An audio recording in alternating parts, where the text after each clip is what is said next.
Hey everybody, this is Brandon Ford and welcome to the Blind Rage podcast. This week we are doing the 1988 cult film 976 Evil starring Stephen Geoffreys. And I'm doing the extended edition found on the Blu-ray, so if you want to watch along, please make sure you are using that as your source.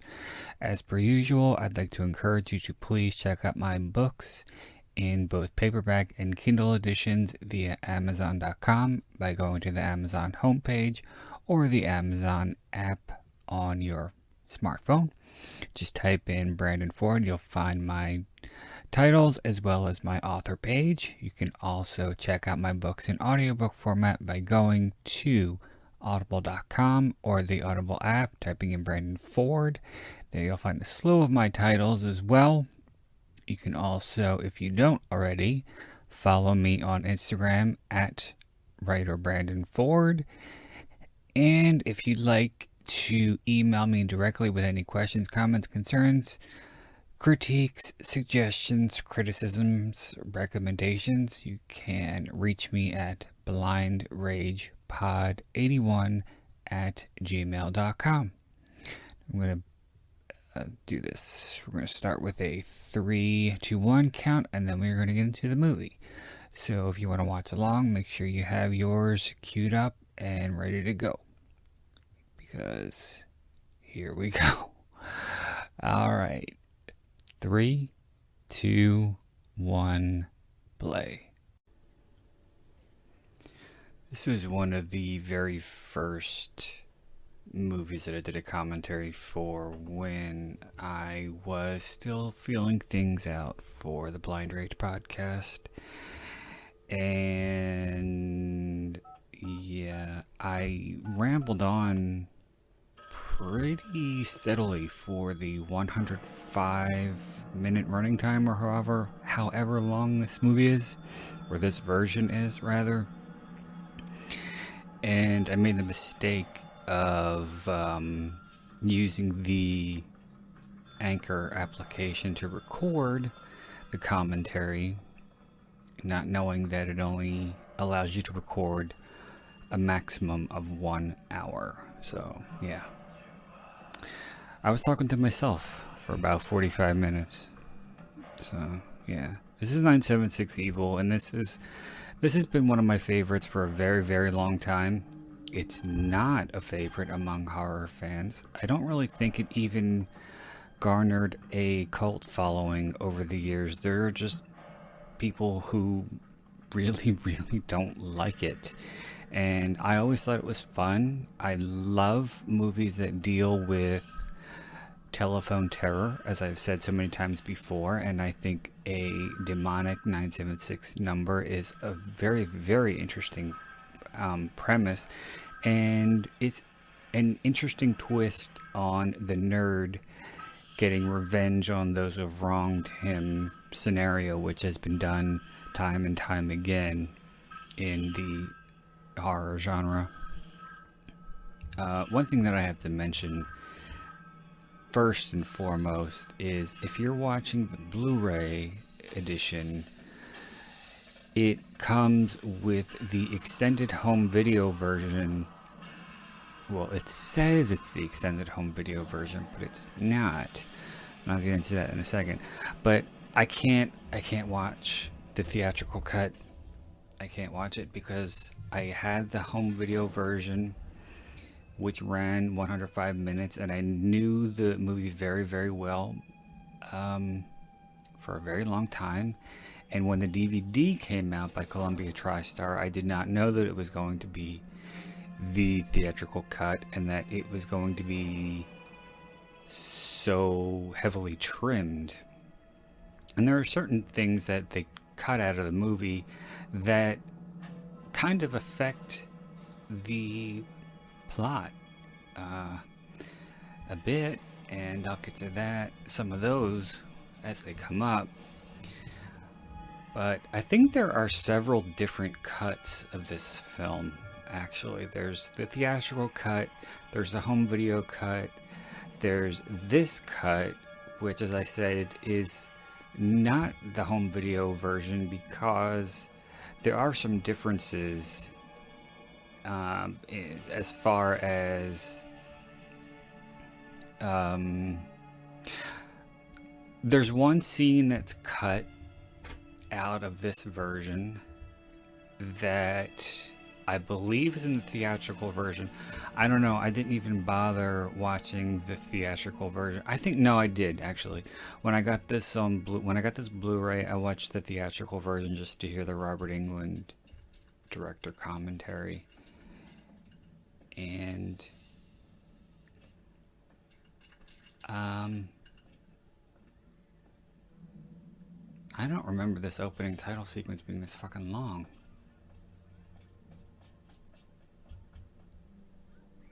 Okay, so we're getting started in the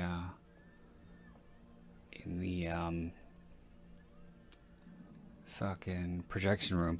But anyway, yeah, there's a scene that is in the home video version that I had, and I believe is in the theatrical cut, that involves a woman walking down the sidewalk, and she is one of the more recent victims of Mark Dark and the 976 Evil hotline. And what happens is she, I can't remember exactly how off the top of my head, but she happens upon one of those, those business cards with the Horrorscope phone number on it, and she uses her lighter to light it on fire, and then of course uses the flame from the burning card to light her cigarette, which is, kind of cliche. But as soon as she does that, a payphone nearby begins to ring, and it's Mark Dark on the other end of the line, and he says, "I thought we had a deal."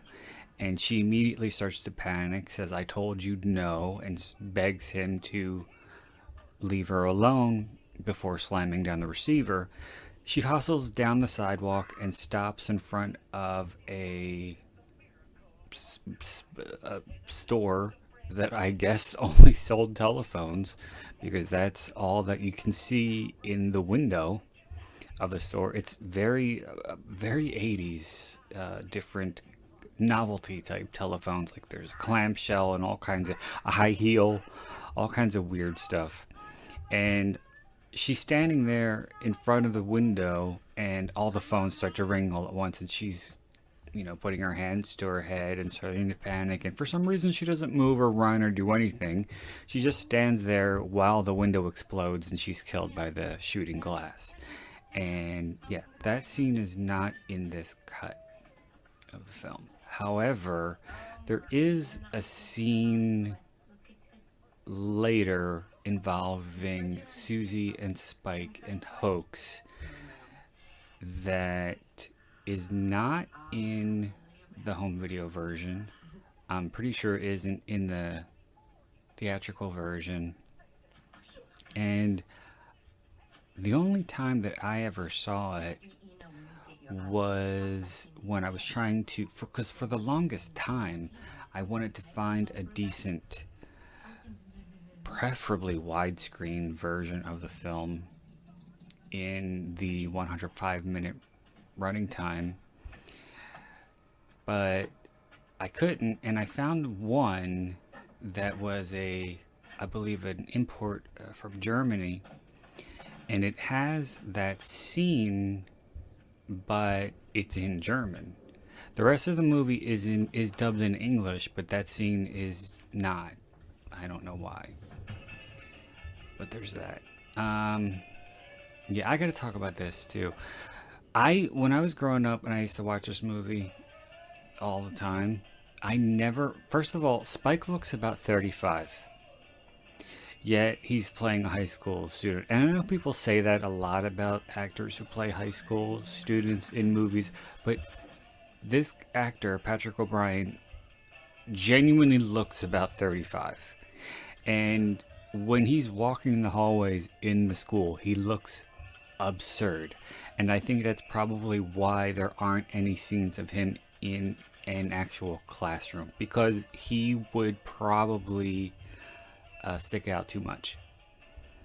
Because he probably wouldn't even be able to fit in the desk. So I never understood what exactly this little apartment thing is that he lives in, because I know that because he lives very much like an adult, and he's supposed to be, I think, yeah, 17 or 18. But he drives a motorcycle. He has a very mature demeanor, and there's nothing about him that says teenager. And getting back to his living space, I never knew what that was. And I still kind of don't. I think it is supposed to be a guest house, but guest houses are only something that I associate with the uber wealthy. And this is, small town middle America, and Aunt Lucy, or Lucy, played by Sandy Dennis, is definitely not in the upper echelon of finance when it comes to finances. So yeah, what exactly that is, I don't know, but we do know that Spike has been living there for a number of years, because they have that contraption set up where they can send messages from Hoax's window to Spike's window. And the Marty Palmer character, when he sees it, he says it's kind of like the drive-up tellers at the bank. Here's the introduction of Sandy Dennis, who is fantastic in this movie. She's just so over the top and so funny. And she plays a very, very good religious zealot. But yeah, Marty Palmer compares the message transport to even the way he talks. Don't you think he's a little old for that? Yeah, he compares it to the drive-up tellers, and I don't drive, and I've never used a drive-up teller, so I don't know if they have some kind of suction tube to send you money. I don't know what that means. I never understood what that means. But anyway,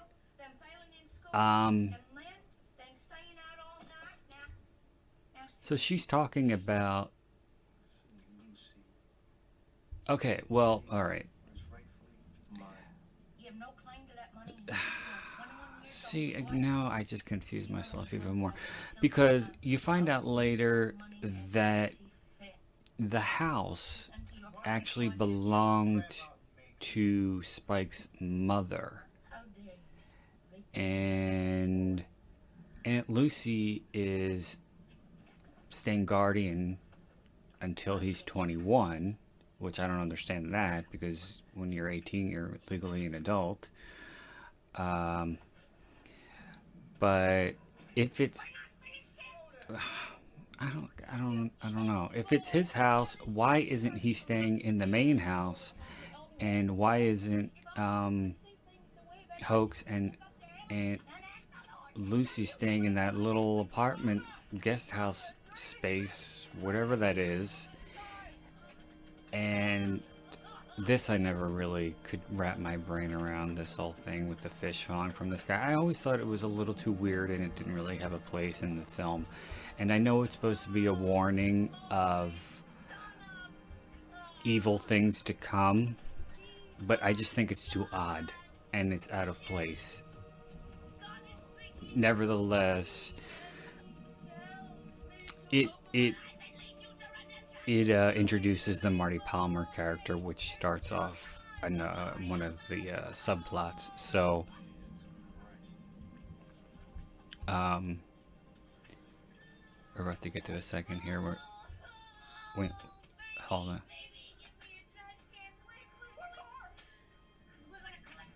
That whole scene where she says to Hoax, "Get me a trash can because we're going to collect ourselves a miracle," that was cut out of the theatrical version. I don't know why. Because, well, I don't even think you see all of the fish in the freezer and in the refrigerator in the theatrical cut. They cut a lot of stuff out of that version. I hate that version. But anyway. So yeah, this is Spike's house, which was willed to him by his mother, who passed away. I don't know how. Where his father is, I don't know where. But Lucy is living there to stay guardian over him until he's 21, as I said. But if that were the case, then why would Lucy and Hoax be living there when they were kids? That would mean that I think this whole thing with Hoax and Miss Martinez was cut in the alternate version as well. But if that were the case, then Spike and his mother would be living in that small little apartment guest house thing at the time. I don't know. It just doesn't make sense. It's a huge plot hole. And one that always kind of bugged me. But I only realize the things that bug me about these movies when I do the commentaries, because I find a lot of things that never bothered me before. And one thing that bothers me too, and it's something that Stephen Geoffreys has been saying for several years and is still saying to this day, and why nobody calls him on it, I don't understand. However, he says that he was offered a role in Fright Night Part 2 and turned it down to do this because it was a lead. And in Fright Night Part 2, he would be doing the Evil Ed character. How come nobody, including Stephen Geoffreys, seems to remember that Evil Ed died at the end, or toward the end of Fright Night? And one could argue that he was still alive because of the "You're So Cool, Brewster" that you hear right before the end credits, and the red eyes in the window. But I never thought that was meant to be him. I always assumed that was Charlie being paranoid, first and foremost, seeing the eyes, imagining things. And I never thought there were actual red eyes there. And as far as the "You're So Cool, Brewster," I never thought that was actually, he was actually hearing that. I just thought it was a callback to the earlier scene. And it was just supposed to be a wink at the audience. To make people leave the theater with a smile on their face. Because it's the exact same take that's in the movie, and it was probably added during the final edit of the movie. I doubt it was even in the script. I think it was probably a final choice by Tom Holland. But yeah, just to recap for Fright Night,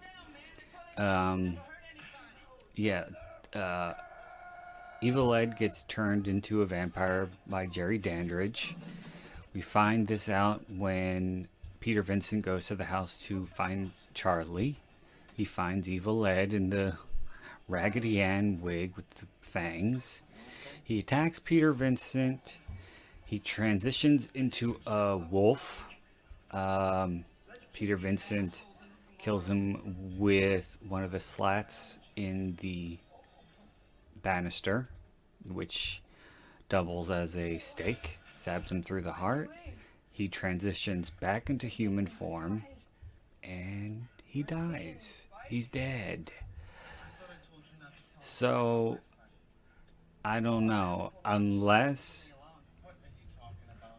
Stephen Geoffreys has a really, really bad memory, or he wants to have an interesting story to tell, because I'm sure a lot of fans ask, why weren't you in part 2? Or maybe there was an alternate version of the script where they found some way to bring him back. But either way, it wouldn't have made any sense, because once again, he was clearly dead. So there's that. So that always bothered me. And a lot of what she's saying here is cut out of the director's cut. I mean, of the theatrical cut, and with regard to the fish falling from the sky, it's very heavily trimmed, and I'm pretty positive that you don't see Marty in her pink bathrobe and the frilly slippers, which I thought was a bit over the top. But all that was cut. There's so much that was cut.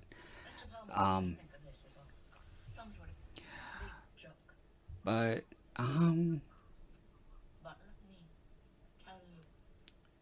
getting to my introduction to the film, I didn't see it when it initially came out on video. I think I was too young, and plus I wasn't all that interested in anything supernatural at that point. And I'm still not a big a fan of the supernatural genre, but I think that this was something that I rented on a whim because I couldn't find anything that I really wanted to see, and I ended up really, really liking it. And I don't know how this. I can't explain this, but as I've said before many times, I didn't grow up a kid who got everything he wanted, even though my parents would heavily disagree. But if I saw something that I wanted, I would save whatever money I had for however long, and I would buy it myself. And I do remember rolling pennies for certain VHS tapes, this being one of them. And I would see, a lot of the time I would see the movies or the VHSs on display in Kmart, which was the main department store at the time in South Philly when I was growing up. We didn't have a Walmart until I was about 13 ish. And so, yeah, they had a fairly decent VHS collection. So, yeah, I would save for however long, and every single time without fail, I would go back and it would be there. I don't know why. I guess nobody else wanted it, whatever the movie would be. And we're not just talking about this one, we're talking about other movies too, because this happened on multiple occasions. And I don't know, but I specifically remember that every single time I saved and rolled pennies and did all the shit that I had to do in order to get what I wanted, I was always successful. I would always go back and it would be there. I don't remember ever going home being disappointed. Too bad that's the only place we see each other. This scene too is heavily trimmed in the director's, and I keep saying director's cut, in the theatrical cut, when Spike and Susie are they meet for the second time, and then they make a date for the they make a date to go meet up later that night. And this I think I always assumed that Patrick O'Brien fucked up his line, because when he says I'll pick you up at about 7 or whatever, Susie says you got a date, and he says I didn't say anything about a date, and Susie says I did. Well, okay, that's not even, why the fuck are all these planes going by tonight? But that line doesn't really sound right. But what does sound right is later in the film, when their date really doesn't go according to plan, and Susie is very unhappy because of the way Spike treats her. And he says some first date this turned out to be or something, and mocking him, Susie says, who said anything about a date? And he says, I did, and leans in to kiss her. So I believe that was meant to be the original exchange, but the lines were flubbed, and they just kept that take in the movie. I don't know why. Maybe the correct exchange didn't film properly, or it wasn't, I don't know. But nevertheless, it was a fuck up. And speaking of Lezlie Deane, she worked with Robert Englund not once, not twice, but 3 times. We have her here. I think this was the first time. Yep. And then she was on an episode of Freddy's Nightmares. I think it was Cabin Fever. It's either Cabin Fever or Safe Sex. One of them. And she was, of course, in Freddy's Dead. And I think he enjoyed working with her and got her those roles. So she must have been good to work with. Is he the one you were paying for when the fish fall started? See, this is why I never understood why actors pull that whole diva act, men and women. Because if you're gonna act like a twat on set, the director's not going to want to work with you, the actors aren't going to work with you, the producers aren't going to want to work with you, and neither is the company. And you're just going to make things difficult for yourself by being difficult. However, if you're a pleasure to work with, you get hired on more projects. Case in point, Lezlie Deane. That's pretty ingenious. That's like the drive-up television. Do I have to talk about Stephen Geoffreys' gay porn career? I don't think I do, because everybody knows that he did gay, and I don't know, I've never seen any of them, but it was gay, bisexual, and trans porn. And I'm basing this on the titles that are on his IMDb page. I've personally never heard him talk about his short career in the industry. I believe it was maybe 2 years, something like that. He made maybe, I think, under 10 movies. And now he's because of, the research, well, I don't know if I would say resurgence, because Fright Night has always been a classic, but with him doing the convention circuit and meeting a lot of young filmmakers, he's getting a lot of roles now in low budget films. So he's back at work. And I didn't know that he got his start in theater. but he actually won an Emmy, which I thought was pretty interesting. Fraternity Vacation, speaking of Stephen Geoffreys movies, was one that I always used to see for rental and occasionally for sale, and it just always looked so dumb, and I never really wanted to see it. I was never really a huge sex comedy fan, and so yeah, I passed it up for the longest time. And then I remember when I had my Netflix subscription getting DVDs through the mail, I got it, and wow, that was painful. I don't even think it would have been good if I'd have watched it growing up, because it was torturous. This guy who plays the mechanic always reminded me of Andrew Dice Clay.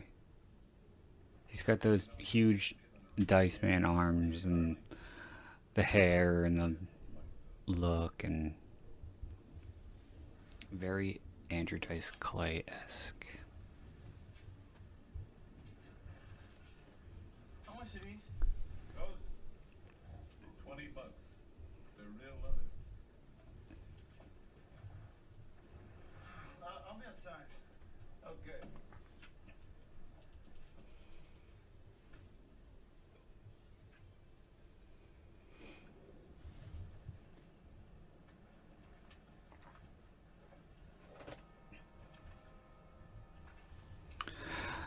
So, anyway,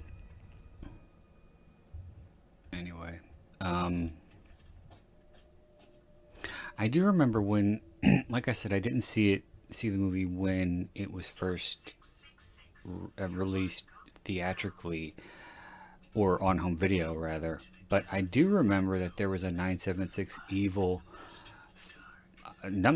phone number to coincide with the movie's release.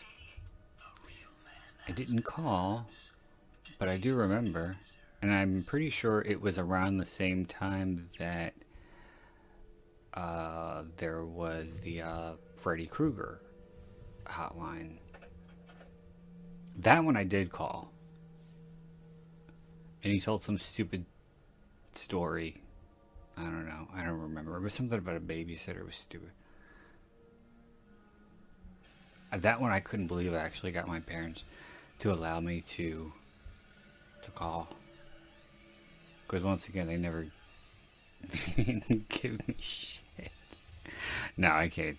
I wouldn't go that far, but they just didn't spoil me. It was not an ask and ye shall receive relationship. But yeah, I do remember the 976 Evil phone number, which I don't think helped ticket sales because the movie did not do well theatrically, and I didn't bother looking up the gross because I didn't. I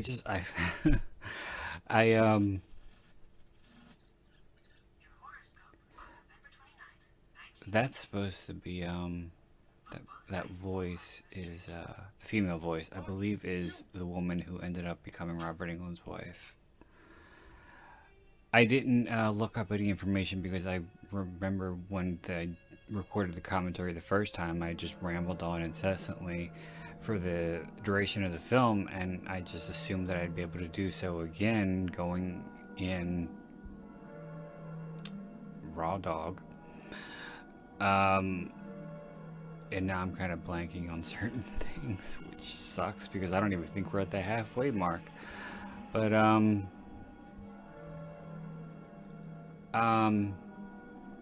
didn't talk about J.J. Cohen when he was there because I was off rambling about something else. But I think he... Well, I never picked up on this because I was not really...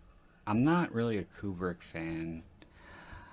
I mean, you know, I like The Shining, but I wouldn't say I'm a Kubrick fan. I've seen A Clockwork Orange once, and One Western and a devil egg sandwich. devil egg sandwich. See, there's all these little references to devils, demons. Like there's the pitchfork on the top of the movie theater when Susie gets her frozen dinner. It's called Devil Twins. So there's all kinds of devil or references to demonic whatever throughout the film. What was I saying before? Oh, J.J. Cohen. Yeah, I didn't notice this until I listened to the commentary, but the way his character... See, now he's picking her up for the date. I didn't notice this when I first saw the film, and I didn't realize it until I listened to the commentary, but the way his character is dressed with the bowler hat and the boot and the, what are they, Doc Martens, he's modeled after, I guess, Malcolm McDowell's character in A Clockwork Orange. And I don't know if because he was known for Back to the Future at the time, and I don't know if he had to lose weight to play Marcus, or he had to gain weight to play the role, and I don't know. There was something about him losing and gaining weight that I don't remember because I didn't look up the trivia. And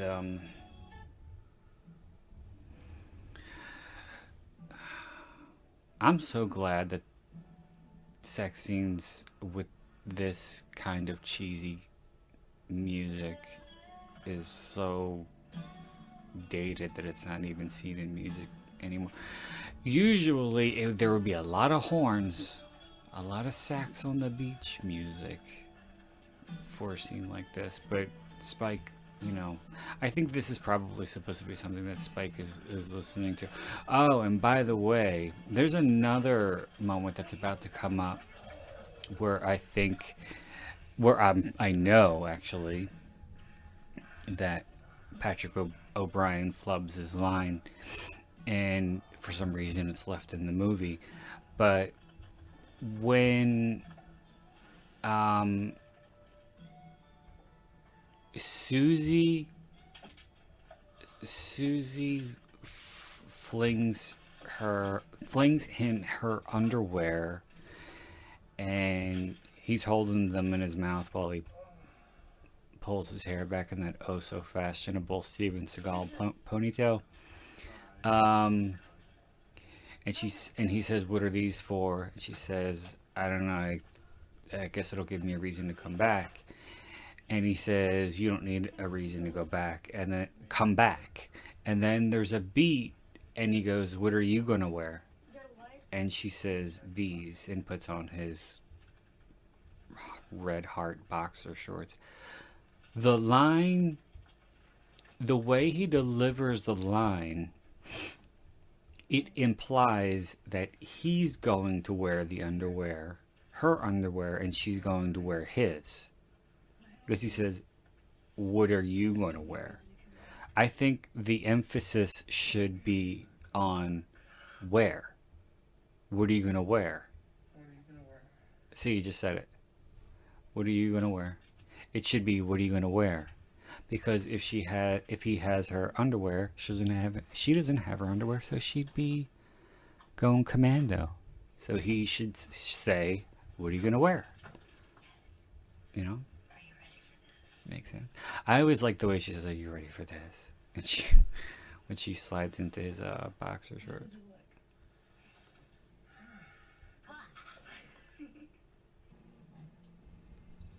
Stupidness.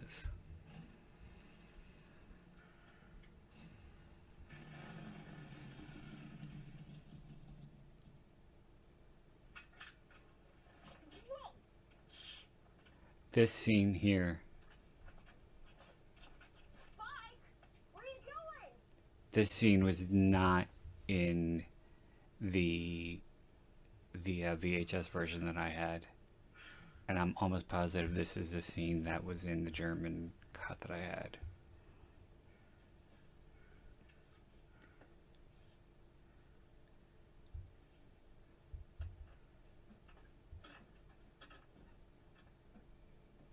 I totally understand why they cut it down as much as they did, because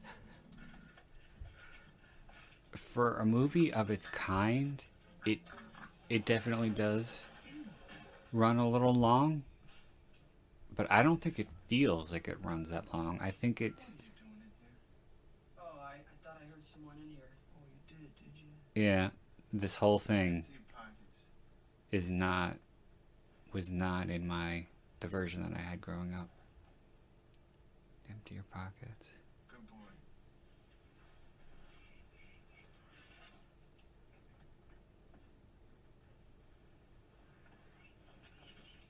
But you do see in the version that I had, yeah, that neither was that wasn't it. But you do see him later in the version that I had, like lean back in the Barca lounge or whatever it is, and smell Susie's underwear and like smile to himself. In this scene when Spike is Hoax rather is in the room is actually one of the most important scenes in the movie, because it is the scene where he finds the 976 evil card and dials the number for the first time and immediately becomes addicted to it. So now we're at the movie theater where Spike and Marcus, J.J. Cohen's character Marcus, and these other idiots have their poker game. I'm not... Okay, so he's calling the line for the first time. I'm not sure exactly what happens or why. But at the beginning of the movie, Spike is either really bad at poker or he's just had a string of bad luck. I'm not sure, but it's one or the other, because he ends up owing Marcus, I guess, a substantial amount of money that he has to steal from the main house. Money that is supposed to be his money that his mother left him, which I would assume would be in a trust, but no, it's in a cookie jar or some shit in the fucking cabinet in the refrigerator, in the kitchen. Jesus Christ, I can't talk tonight. So, but then during this scene, or during this moment, yeah, here. He goes to the theater to take Susie. He takes Susie to I don't know if he intended on taking her there for a date, or if he really expected her to just sit there while he went to play, or what he really wanted to do was play all along, and that was it. But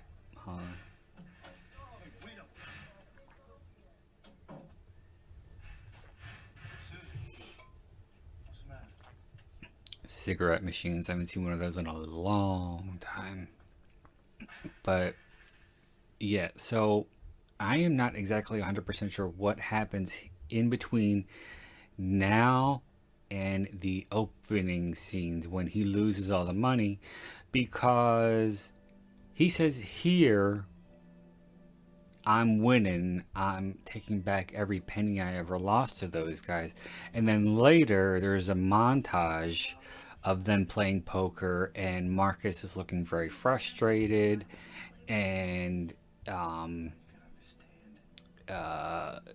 Spike, I think, has a stack of bills that he, you know, shuffles, and he says, I'm pretty sure the line is, I'd love to stay and chat, but you know, poker etiquette, and he leaves. So he got all his money back. And if he cheated, or what exactly, if he read how to play poker book, I don't know. But something happened over the course of, what, 24 hours?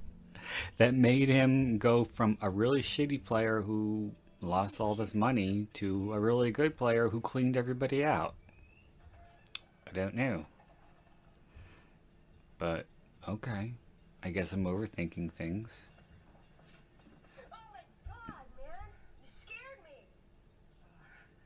I scared you? Why are you going around sneaking? This was, you know what? I kind of lied when I said I didn't watch the theatrical cut because, or more than the one time when I listened to the commentary, because I did listen. There's a French dub on the disc, and I used it to study my language skills, and it's a really good dub. And the guy playing Hoax does a really good job. And I was able to follow it pretty well. And it did help, you know. Horror is a genre that does translate. Comedy, no. I listen to a lot of horror movies in their French dubs to help me study French. And they work well, but when it comes to comedy, I'm totally lost because humor is different in every country, and yeah, it doesn't translate. Do you need a quarter? Oh, hey, I'll pay you back though when I see you at school tomorrow. I want to talk about this though, and I think that Robert Englund talks about this in the commentary. Either that, I'm pretty sure he does, and that's how I found out about it. But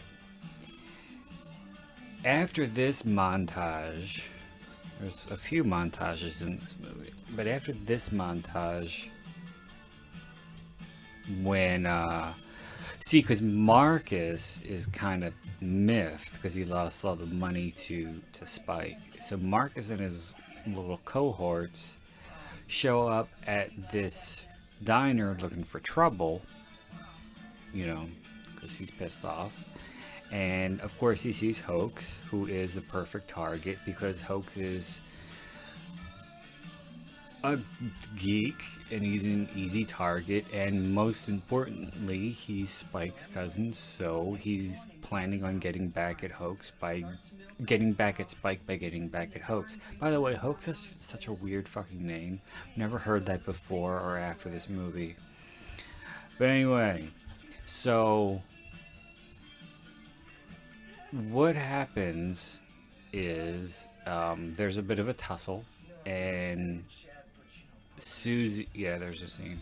Love the saying in chat, but you know, poker etiquette. So he's got all the money. But, so yeah, Susie, you know, tries to intervene and tells them to leave Hoax alone, and, Hoax falls onto the floor, and she discovers that he's got her underwear in his back pocket. How she never noticed that before, I don't know. Because they were sticking straight out, and they barely fit in that little pocket. It was probably a little oshkosh bagosh. But, so, yeah, she hits one or two of the guys pretty hard, and, she storms off. And then Marcus chases after her, and then we cut to, I believe, Hoax in the dumpster with Airhead and the other dweeb, you know, kicking the outside of the dumpster and jumping on it and blah blah blah. And Marcus isn't there, so what was in the original script, and I believe what was filmed, was an attempted rape between, or Marcus it tries to rape Susie, I believe, in a car. I don't remember if he goes into specifics about the scene, but I think, if I'm piecing this together correctly, Marcus probably says, "Can I drive you home?" or some cliched bullshit like that, and he ends up taking her somewhere remote and tries to put the moves on her. But I can't imagine a character like Susie being taken advantage of by any guy. So, there he is. He's chasing after her. So I would be willing to bet she fucks him up and then leaves. Or maybe even better, fucks him up and then steals his car.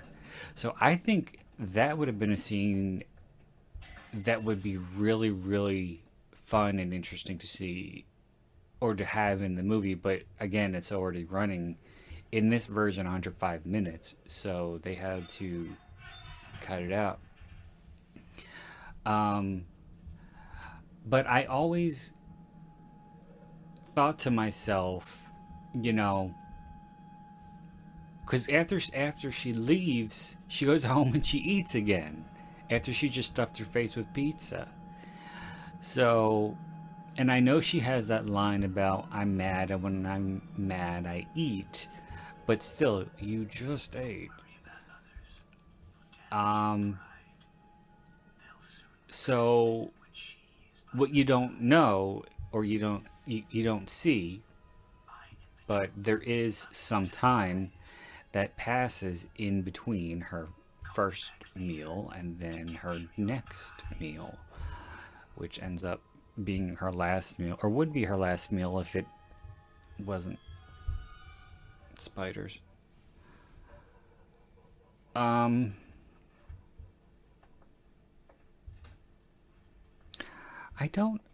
I'm not sure I ever really understood why he decided to fuck with Susie, or because she reacted appropriately to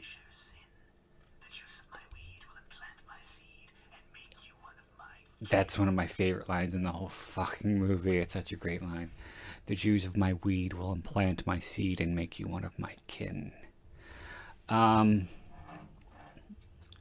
So yeah, she reacts appropriately to Hoax's perverted ass stealing her underwear. And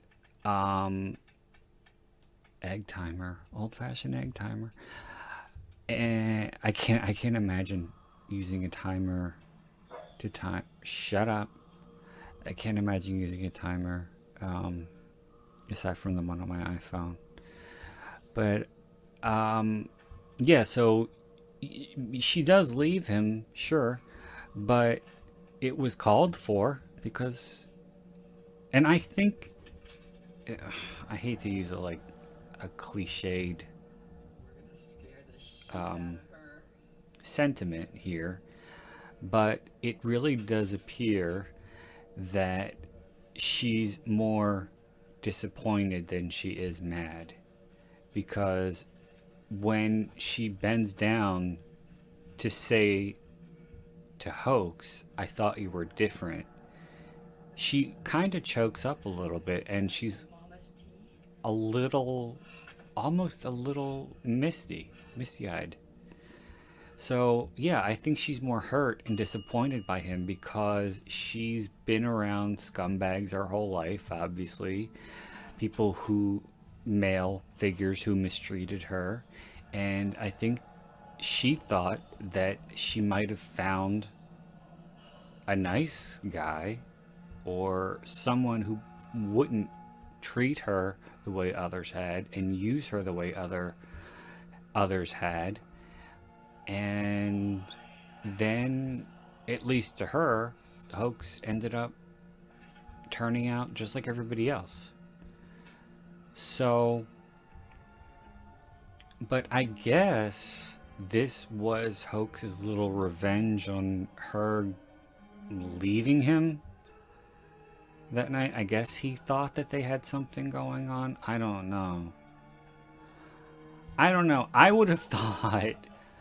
Well, I know he does get his revenge on Marcus and the other two dweebs later in the film, but one would assume that one of those three, or even Airhead, would have been his primary target at this point in the film when he's getting his first lesson in revenge and spell casting. But I think he's being coerced too. He's under the influence of Mark Dark, and I think, yeah, at the very last second, yeah, right here, he comes to his senses, but it's already too late.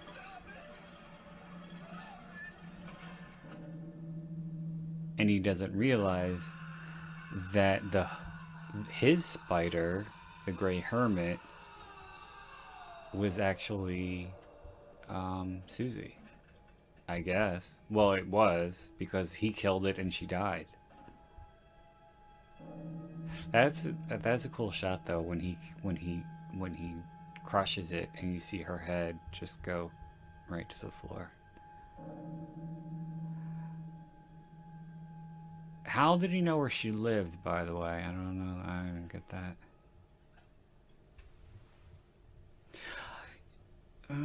Yeah, well, I don't think he really set out to kill her, because he is cackling at the beginning of the spell and he says we're going to scare the shit out of her.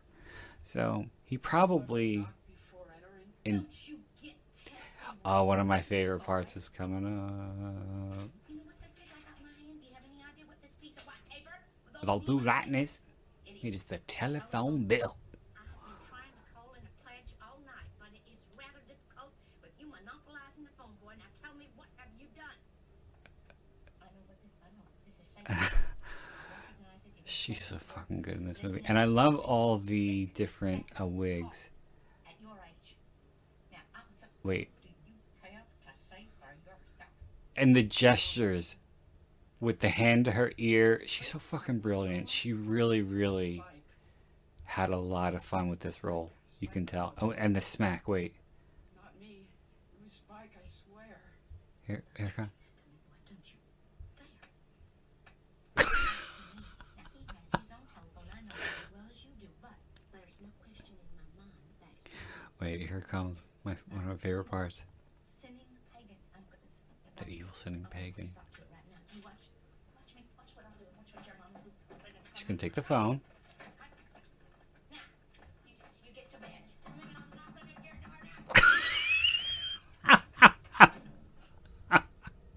now. You hear me? I'm knocking at your door now. That was improv too. I'm pretty sure Robert Englund said that in the commentary. That was all her. It's fucking awesome. Speaking of Sandy Dennis, I doubt anybody who enjoys horror as much as I do would know who David Sedaris is, but he is an amazing author, a very, very funny humorist who writes these fantastic collections of essays.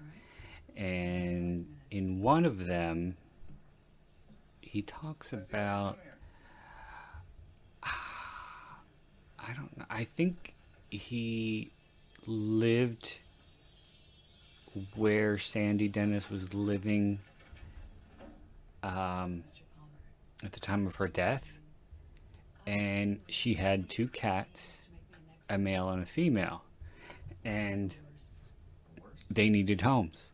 So he adopted them and named the female Sandy and the male Dennis. Isn't that cute? I'm not for it. But I worked long and hard on this. I usually get a better response with it. I don't think that there is I don't know why that I should. much of But I have a story here, something big, and I really need to see Marty it. and Miss Martinez in the final theatrical cut Let's say that either. you tell me where Spike is, and I take you to dinner. And I think there's probably more than what is actually shown in this version too, because they do show the dinner. He says, "I'll take you to dinner if you tell me where to find Spike." Blah blah blah, and then they do cut to the dinner scene. I can handle my own problems. Yeah, like you did with Susie last night, huh? Get lost. I think there are a few too many scenes, dinner type scenes. You talking about hoax? Yeah, there are, and I could see why maybe they were trimmed, because just off the top of my head, not necessarily in sequential order, we have the scene with Hoax and Susie at the diner, that's one. We have the scene with Spike and Marty at the other diner, that's two. We have the scene with Marty and Miss Martinez having dinner, that's three. We have the scene with Marty and Lucy having tea at the kitchen table, that's four. So that's a lot for one movie. I killed her, Spike. I used my spider. What did you do, you stupid kid? I think that moment there, when Spike says, "What did you do, you stupid kid?" That's one of his best line deliveries in the movie, because for the most part he's kind of stiff. She was out with Marcus that night. I think Stephen Geoffreys really, Jezebel whore, and I took care of her for you. I think that was dubbed. That I don't even think ADR'd. I don't even think that was Patrick O'Brien doing that. But I think that Stephen Geoffreys is, well, maybe tied with Sandy Dennis. They give the strongest performances. Lezlie Deane is great. Don't get me wrong. Patrick O'Brien is J.J. Cohen does a fine enough job as a bully. But yeah, Stephen Geoffreys I think really carries the film. And it's interesting because it shows his range as an actor, because the Evil Ed character in Fright Night is he's a spaz for sure. He is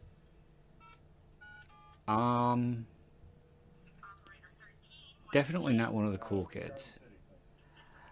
And Hoax is a nerd, he's an outcast. Both of the characters are outcasts, but they're very different, and he plays them very differently. And yeah, I think he does both really well. Okay? That's right, buddy. My picks for the third race. Hello,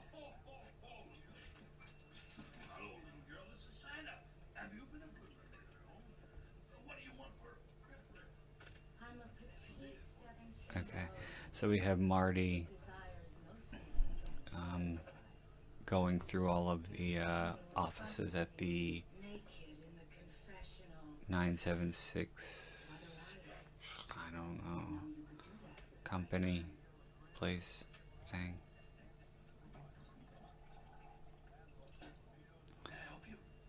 So there's Yeah, I'm looking for Mark Dark. There's Mark Dark. Can't remember the actor's name. Robert Picardo. And he was, I don't know who he is, to be honest with you, but Robert Englund said that he was like a one of the main draws for the film, and they could only get him for a few days because his schedule was booked.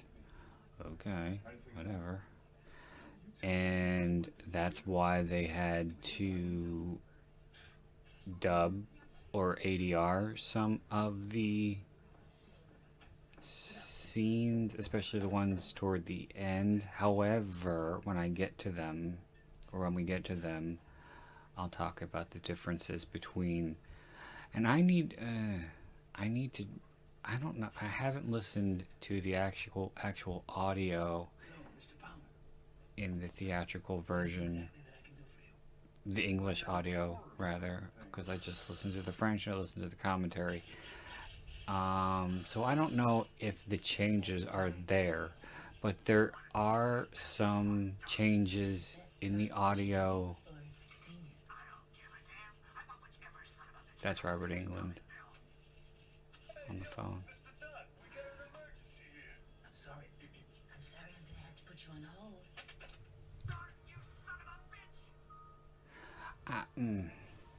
I want to talk about those scenes because they kind of happen really fast, and I want to make sure that I have enough time. But I also want to talk for a second about the Mark Dark character. I'm not exactly 100% sure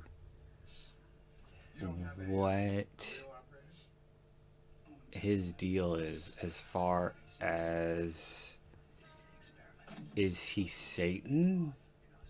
Is he just evil? Does he collect souls? What exactly is he? What is this whole Robert Englund calls him a hypochondriac in the commentary. I don't think he's a hypochondriac necessarily. No one who could cough up that much phlegm is a hypochondriac. That is somebody who is sick with a nasty cold. And who walks around with one of those little metallic tubs that you would see in an otolaryngologist's office just to spit in? That's fucking disgusting. Spitting in itself is disgusting, but spitting in front of people and carrying it around in a little metal tub is next level. That is next level shit.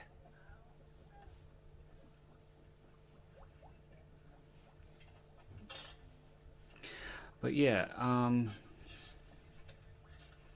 he shows Marty the vacant room with the 976 evil setup, and it's all full of cobwebs and shit. And what I thought was so funny was it looks like it hasn't been opened or stepped into in years. The cobwebs are ridiculous. They're draped all over the mechanics. And yet, nobody's been in there for 2 or 3 months, according to Mark Dark. That's what he says to Marty.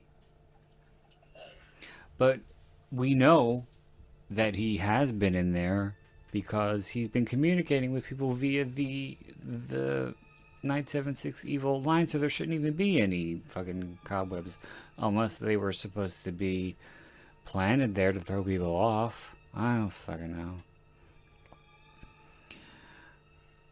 That doesn't make any sense.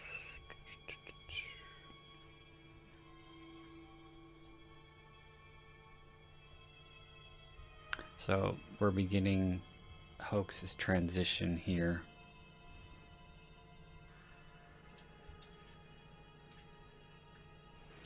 It's a pretty quick transition, I would say.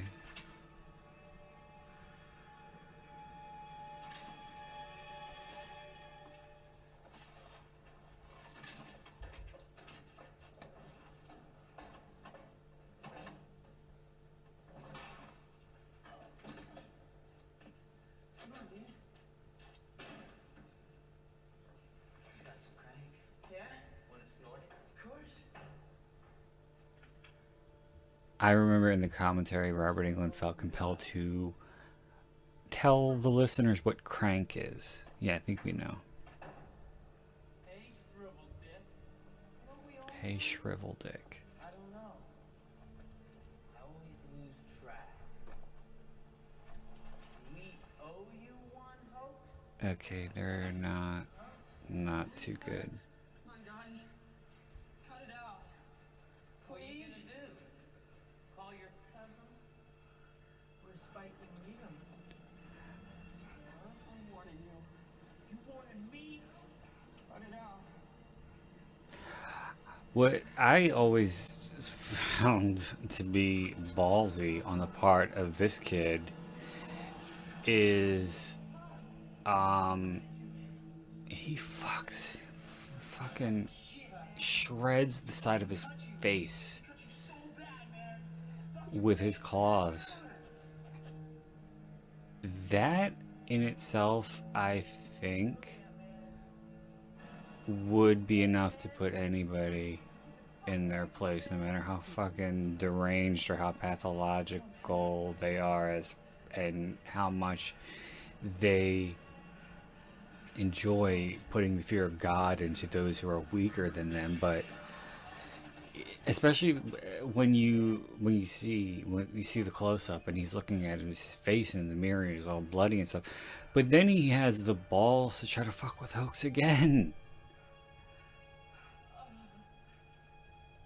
It's like, yeah, people just don't learn.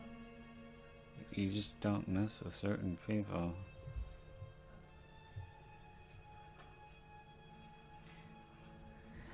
But I think his transition from normal Hoax into... Pass it on. That's a good line. Don't ever touch me again. Pass it on.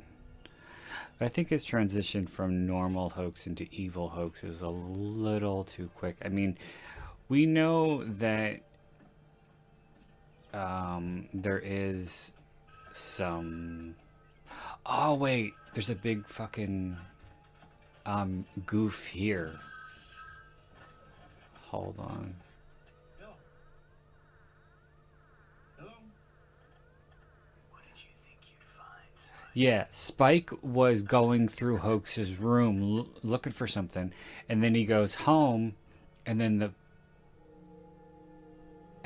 phone rings. Wait a minute. Wait, hold on. Yeah. So, okay. So he goes home and the phone rings and Spike says, wait, shit, hold on. Okay. Let me start again. Spike is going through Hoax's room. Well, most of what I I'm searching for evidence. I don't know. But he doesn't find anything. So he goes back to his own lair. And his phone rings. And I'm pretty sure it's the Mark Dark voice, but I'm pretty sure it's Hoax, who is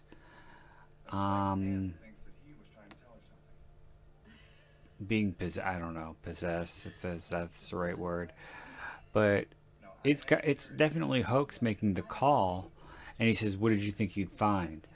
And then there's some kind of electrical charge and the phone falls out of Spike's hands, and then he looks out the window and you see Hoax pulling the shade down. Now at this point in the movie, I don't think he's there, I don't think he's home. There's that. And at this point in the movie, he doesn't have the phone yet back. He doesn't have it back. Aunt Lucy took it. Yeah, he's getting it back now.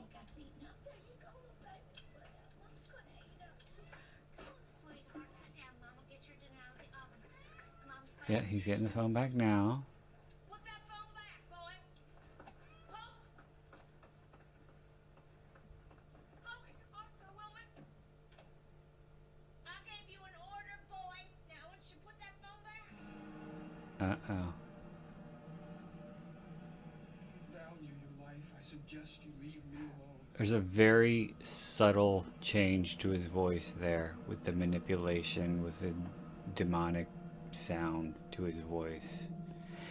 It's very subtle in that you hear that it's Stephen Geoffreys' voice, but you also hear that it's different. It's not full-blown evil yet, because he doesn't have all the power yet. But yeah, that was a huge goof right there with the phone. But he needed the phone back to get the power.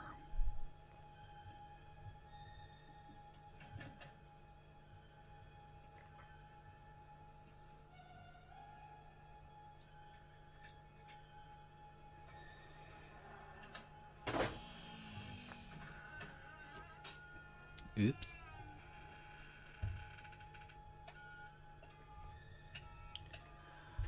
All right.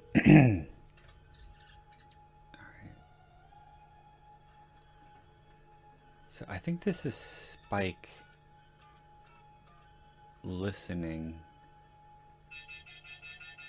I don't know exactly how, but he's listening to what is going on the phone when Hoax is getting the yeah, but he's only hearing Hoax's side of the conversation, and how he's listening I don't know, because that's not how landlines work. You can't just, like, you know, unless you have a tap, you can't just listen in. I think that for the time this is a pretty cool effect. And the way he, like, kind of moans orgasmically is pretty creepy.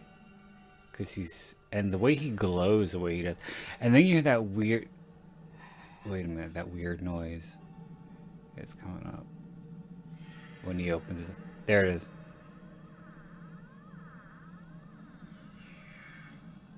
He opens his eyes and he's got the cat eyes. So now, the real Hoax is gone. He's gone.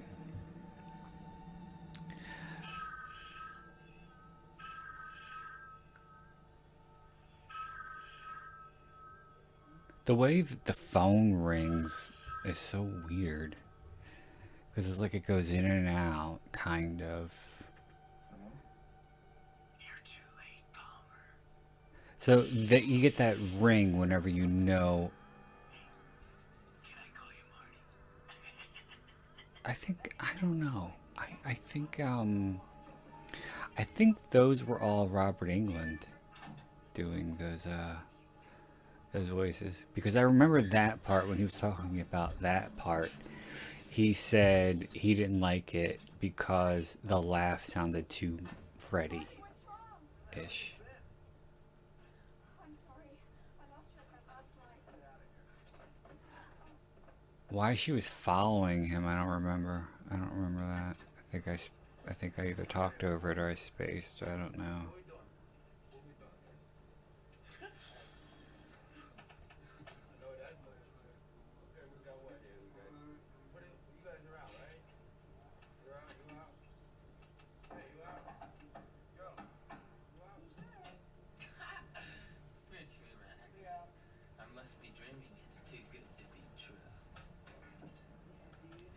This girl, I think, well, you know, Robert Englund talks about her a bit in the commentary, but she's actually in her 20s at the time of this movie, and she's very small, she's very petite, she looks about 13, which I think is uber mega creepy, and, but yeah, I think she was a dancer or something, and that's why she is so diminutive, and a ballet dancer or something like that. And she is kind of, this is the first time that you see her, and she's kind of like, I guess, the group mascot. I can only assume that she's like passed around to the guys, but yeah, she looks very, very young. She definitely she doesn't look any older than 13 or 14, and especially in the way she talks too. she looks like a little girl, and then when she starts to strip, she's totally flat chested, which I think makes definitely ups the creep factor even more, because being that she appears to be underdeveloped, just it just makes it look like, you know, they have this like girl from who's in 8th grade doing just this sleazy shit for them.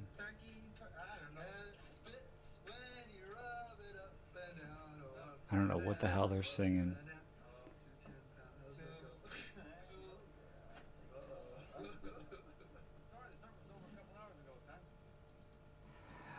There was something here.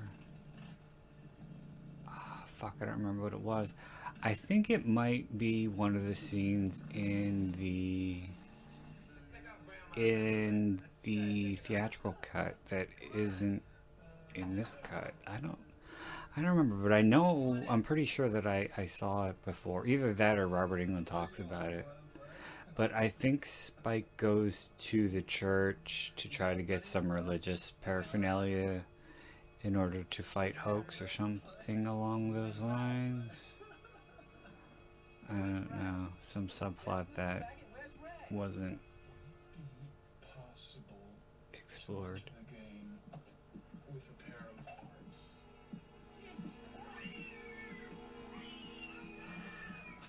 And they're still beating. These are nasty, though, I will say that. You fucking killed him. See if you can fucking kill me, huh? Huh? Give me your best shot. Okay.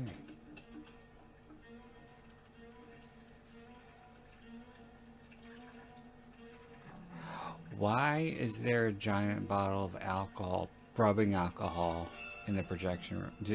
Maybe that has something to do with cleaning the film negatives. Who the fuck knows? It just seems... Well, I think they could have... Because they were drunk. It could have been like a bottle of fucking... I don't know. What's flammable? Bourbon? Whiskey? I don't know. It could have quite easily been that instead of rubbing alcohol.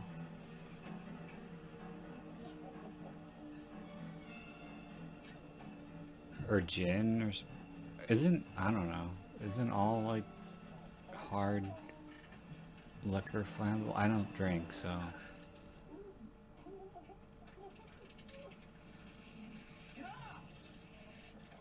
That one, I don't like that delivery, that get off, because it sounds too much like, you know, they're just playing around.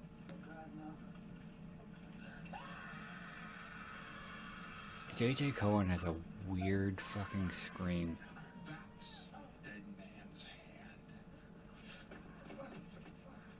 And it gets even weirder during the scene in the bathroom. I don't know why he backs off here. Or why he just didn't finish him.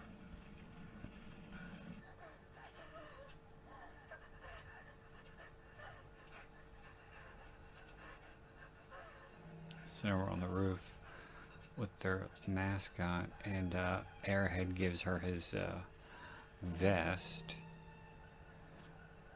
to try to be chivalrous.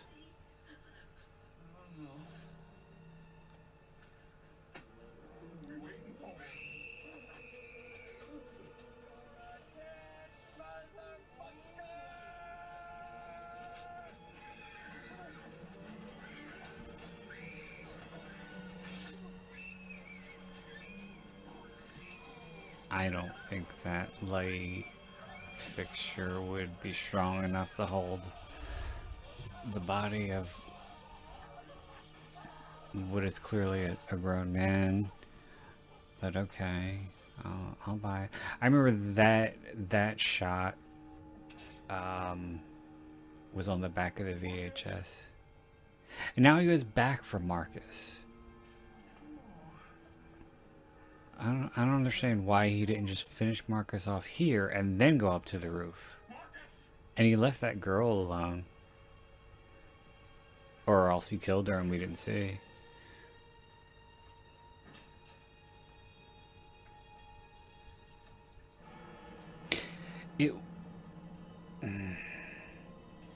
I guess, you know, we had to build the suspense of him going through the stalls to try to find Marcus. But, I take issue here because he has the hand. He has Marcus's severed hand, that which he waves at Marcus right before he kills him, and he says bye bye. So that would have meant that either he found it when he went back to the projection room, which is possible, or he would have brought it along with him when he went up to the roof. Here it is.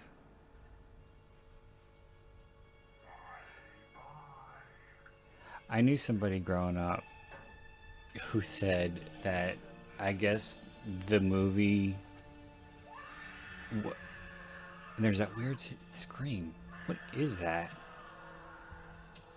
That is almost as bad as, I don't remember his real name, but Dudley's scream in Friday the 13th Part 5. But I had a friend growing up who I guess got pretty freaked out by this movie, and by the time he got to the bye-bye scene, that was it. He said, I turned it off. We were kids, so I didn't give him a hard time. You been cooking to answer me. I swear to God, I'm gonna go upstairs and I'm gonna get my strap. Don't you turn your head on me. I don't know. I don't know if somebody who is as religious as Lucy is would say something like, I swear to God. Boy, look at me when I'm talking to you, then I owe you one. Get up on that son of a boy. Up. Oh dear. I thought the sunglasses were an interesting touch.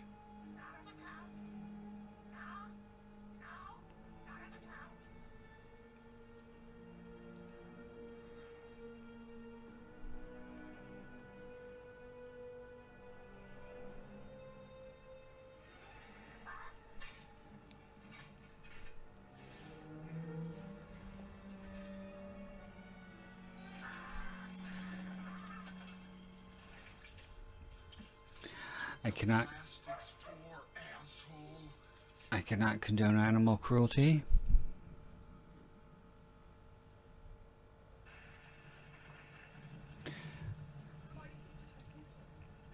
Yeah, as I was saying before about the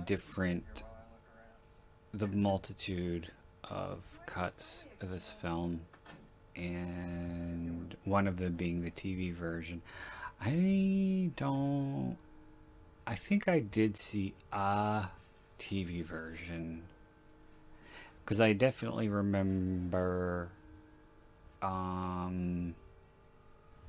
the word asshole being, muted during the "that's what the plastic's for, asshole" moment that just happened here. But supposedly there are some additional scenes, even more scenes in the TV version that aren't in either the theatrical cut or this cut. I'd be interested in seeing what they are. I wonder if that scene with Marcus attacking Susie is in it.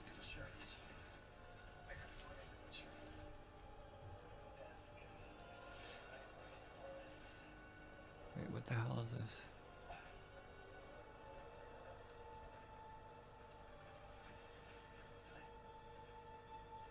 I don't remember this part.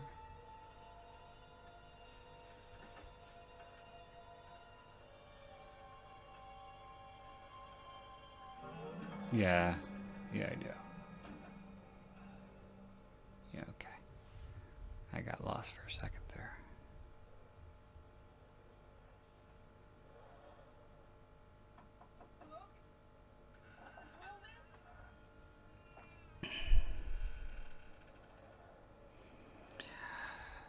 For a low budget movie, I would think that they probably had shot their wad in a lot for all of the Marty? the Mrs. Wilmeth? the way this house is it's all, and it's all just for a bad pun too. All of this the ice and snow, and it's supposed to be freezing cold inside, and it's all just for Hoax to say, guess what, hell finally froze over.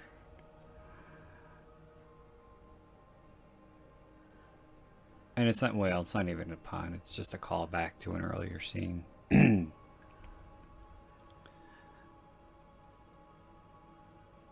But what's about to come up here is another moment that I always thought was stupid, because we find, or Miss Martinez is about to find Hoax's mother, Lucy, dead in her bed, and the cats are all eating her. And Miss Martinez just responds with, "Oh my God, oh my God, oh my God." And then Hoax corners her, and he gives her one of the stupidest one-liners ever, which is, "What's the matter? Cat got your tongue?" Ugh, really? And that makes her scream in pure terror. So you weren't afraid of the corpse being consumed by a number of cats, but a really, really, really cheesy pun is what made you scream your head off? Really? No. I would have fixed that.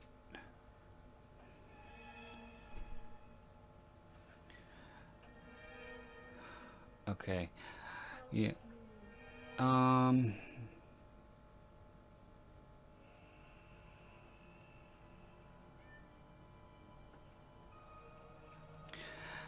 Yeah, and like I said before, I do want to talk about the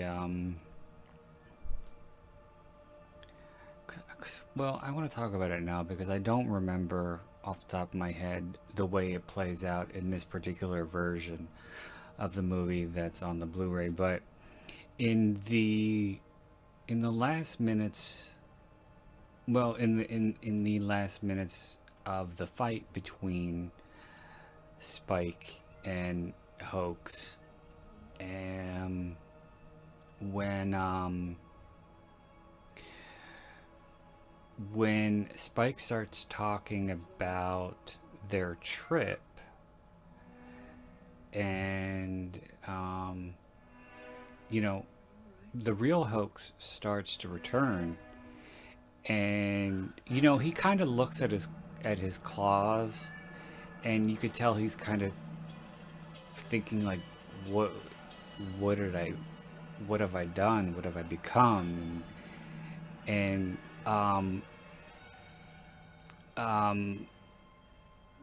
being who he really is so much more appealing now, after he's had a taste of what it's like to be a monster.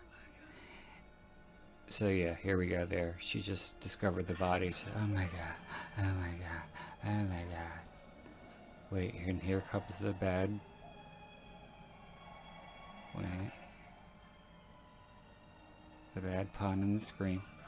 Here it is.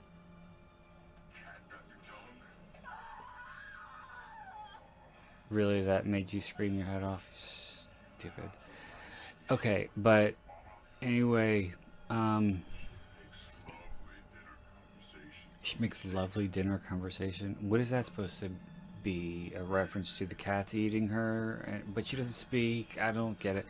That might have been improvised, but I don't like it. Anyway, So yeah, Hoax is looking at his claws, and he's looking at what he's become, and he's starting to second guess, you know, his whole revenge plot, and going on this cross country road trip with his cousin suddenly seems to be a lot more appealing. Which I get it, you know, because Spike's approval was, I think, what he wanted more than anything. And he starts to believe that Spike is finally coming around, or, you know, Spike is seeing him as an equal, even though Spike is just saying whatever the fuck he can say to get the madness to stop. But in the version that I've always seen, Hoax, or the version that I know so well, Hoax, you know, rushes Spike and wraps his arms around him, and in the demonic voice, he says, "Please, Spike, take me with you." And then, as Spike is clutching him and he rushes for the window to throw him out, you hear the dark voice say, "He's mine now, he's not going anywhere," followed by a laugh. That "he's mine now" is not in this version. And the dubbing, I don't think, is there. I think he says, "Please, Spike, take me with you," in his real voice, which I think makes more sense anyway. But nevertheless, it's still an interesting change.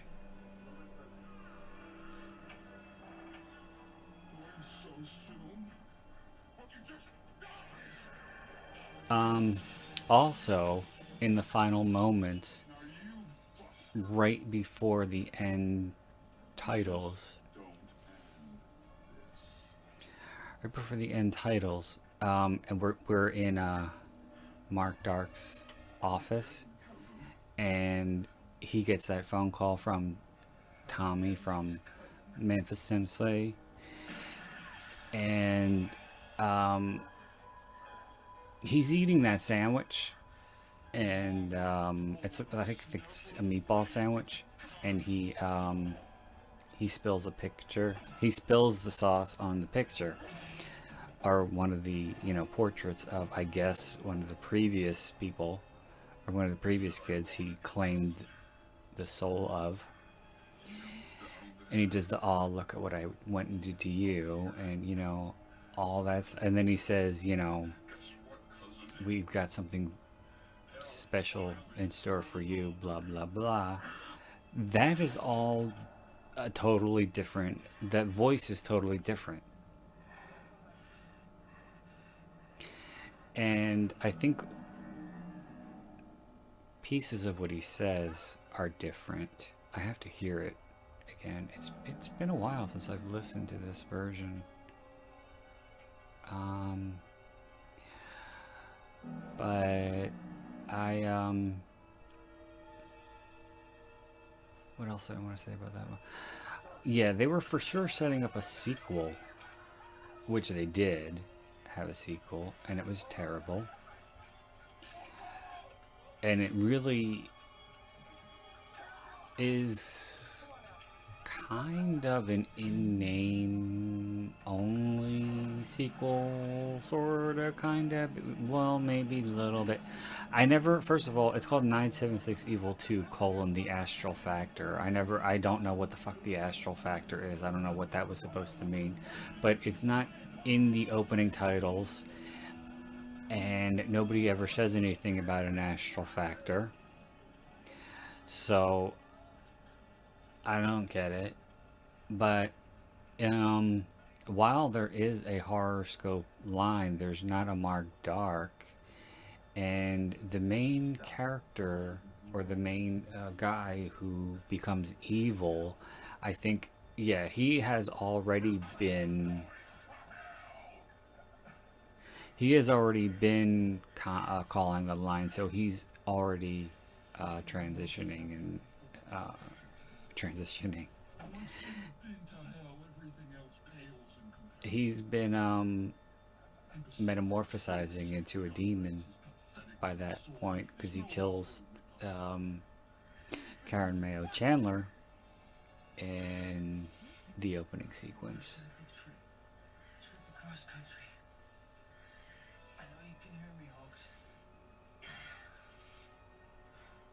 Get a couple of beers, just like you wanted. Okay, his hoax is starting to break down.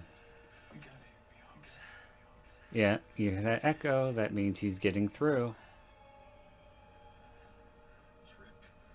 Ah!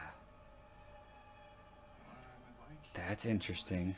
He said hoax says trip, but he still says it. He's still talking in the demonic voice. In the version I always had, it's his real voice.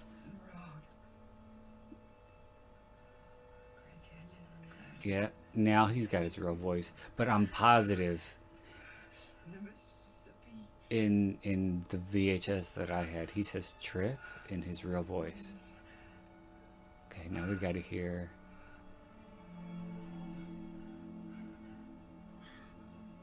Here it comes.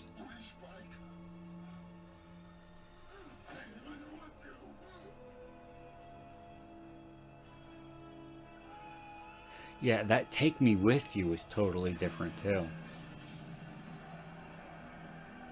It's more hysterical. In the, and I think in the well, I don't even know. It's not even him. It's not even him. It's Mark Dark saying, well, first it starts out as hoax saying please Spike, and then during the "Take Me With You," it's Mark Dark. But in this, it was hoax saying "Take me with you." Okay. Now we're in the Mark Dark offices. Look what I went and did to you. Ah, yeah, that's Robert Picardo's voice.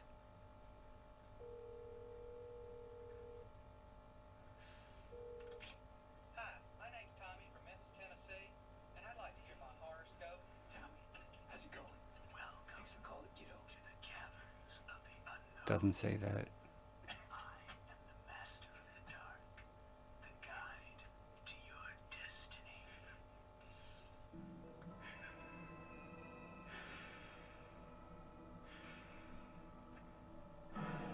Okay, yeah, that was totally different. In the version that I had, it is the evil voice, which I'm pretty sure is Robert Englund for much of it. And he's saying, you know, "Here comes Tommy," or "Here comes Tommy," or something like that. And then in this one, he just said, "Hey, Tommy, how's it going? Thanks for calling." And that was Robert Picardo's voice.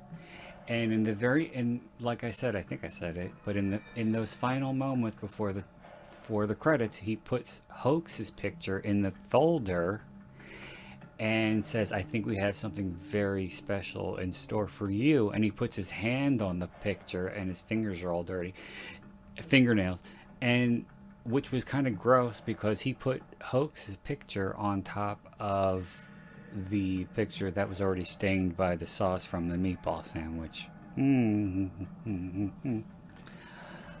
Anyway, so yeah, that was 976 Evil, and I was a little afraid there for a second that I was going to run out of things to talk about because I was blanking a little bit, but I think it all came back to me, and I think that it turned out as well, or at least on par as the original commentary, which I don't even have anymore because I didn't bother saving it since it didn't record the whole thing. But I want to say thanks very much for listening, and I hope you guys were able to find this version of the film in order to watch along with me. And I hope that you will join me next time for another edition of the Blind Rage podcast. So, unpleasant dreams.